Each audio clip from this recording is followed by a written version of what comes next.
그런즉 이 일에 대하여 우리가 무슨 말 하리요? 만일 하나님이 우리를 위하시면 누가 우리를 대적하리요?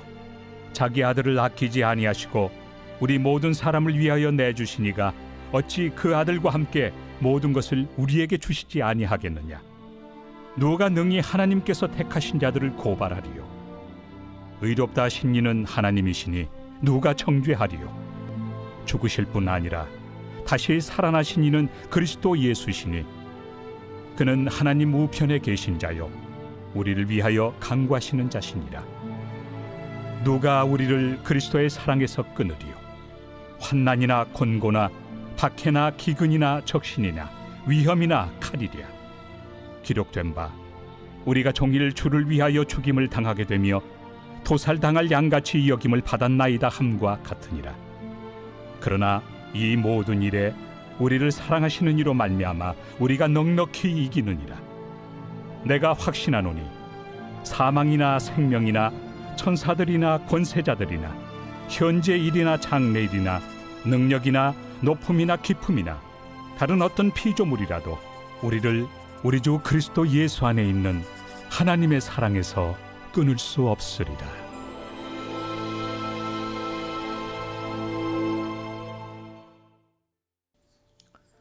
샬롬, 하나님의 평안이 우리 삶 가운데 가득하기를 간절히 소망합니다. 하나님을 만나는 묵상 16일차 함께 시작하겠습니다. 우리는 여러 가지 이유를 들어서 하나님께 더 가까이 가는 것을 머뭇거릴 때가 있어요. 하지만 하나님은 변함없이 우리를 사랑하시죠. 그 사랑을 이렇게 고백합니다. 31절, 32절입니다. 그런즉 이 일에 대하여 우리가 무슨 말 하리요? 만일 하나님이 우리를 위하시면 누가 우리를 대적하리요? 자기 아들을 아끼지 아니하시고 우리 모든 사람을 위하여 내주시니가 어찌 그 아들과 함께 모든 것을 우리에게 주시지 아니하겠느냐. 바울 사도는 그런즉 이 일에 대해 우리가 무슨 말 할 수 있겠습니까? 라고 말합니다. 어떤 일에 대해서 말하는 것일까요? 그것은 하나님의 구원 계획입니다. 이루 말할 수 없이 그 구원의 역사는 지금 이루어져 가고 있다라는 것을 선포하고 있죠. 하나님께서 계획하신 구원은 단 한 사람만을 위해서라도 이루어지고 있는 것입니다. 이런 하나님께서 우리를 위하시고 아껴주시고 있는데 그 어떤 것이 우리를 대적할 수 있겠습니까? 하나님의 아들을 아끼지 않고 도리어 우리를 아껴서 아들을 내어주셨는데 어떻게 하나님의 그 구원 계획이 흔들릴 수 있겠습니까? 자, 우리에게는 감당할 수 없는 너무나 큰 사랑을 보여주신 것입니다.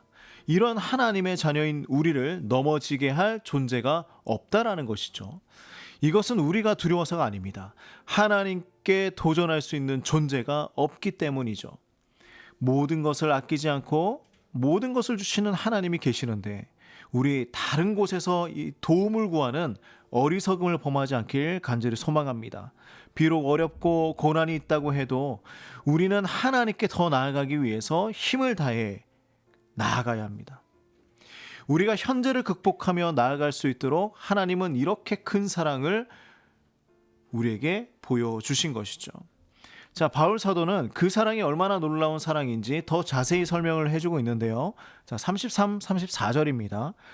누가 능히 하나님께서 택하신 자들을 고발하리요? 의롭다 하신 이는 하나님이시니 누가 정죄하리요? 죽으실 뿐 아니라 다시 살아나신 이는 그리스도 예수시니 그는 하나님 우편에 계신 자요 우리를 위하여 간구하시는 자신이라. 그 누구도 하나님께서 선택하신 우리를 정죄할 수 없다고 이야기하고 있습니다. 이유는 무엇입니까? 하나님께서 직접 선택하셨고 심판을 받아야 한다고 해도 하나님께서 직접 하시기 때문이죠. 그리고 예수님께서 하나님 우편에서 우리를 위해 간구하고 있기 때문입니다. 자, 성도가 스스로 낙심하고 정죄하여서 신앙생활에 실족하는 경우가 적지 않습니다. 제가 5년 전 한 새가족 성도가 교회를 나오지 않아서 신방을 한 적이 있었어요. 교회를 오래 다니시다가 언젠가부터 보이지 않는 것이죠. 교회를 나오지 않으시는 그 이유를 물었더니 자신의 모습이 너무 한스럽고 죄가 가득해서 부끄러워서 교회를 나가지 못하겠다라고 말을 하셨습니다. 너무나 힘들게 자신의 고백을 하셨던 분이었어요. 우리도 그럴 수 있습니다. 내가 교회를 나갈 자격이 되지 않는다고 생각할 수도 있어요. 아니면 나의 상황과 환경이 너무나 어렵고 견디기 힘들어서 하나님의 사랑을 믿지 못할 때도 있습니다. 더 나아가서 하나님과의 관계에 대해서 의심하기도 합니다.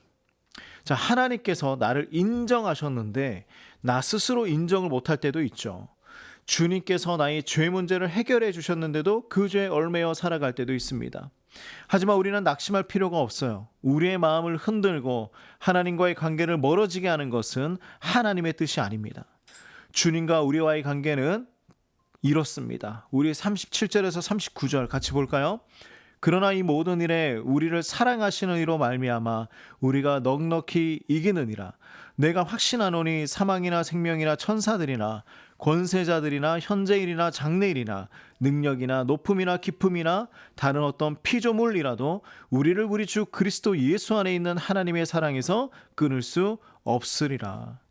상황에 따라 흔들리는 연약한 믿음에서 이제 우리는 벗어나야 합니다. 아무리 시대가 변하고 환경이 달라진다고 하도 하나님의 사랑은 변하는 것이 아닙니다. 예수님을 통해서 보여주신 그 하나님의 사랑의 깊이는 다른 것이죠.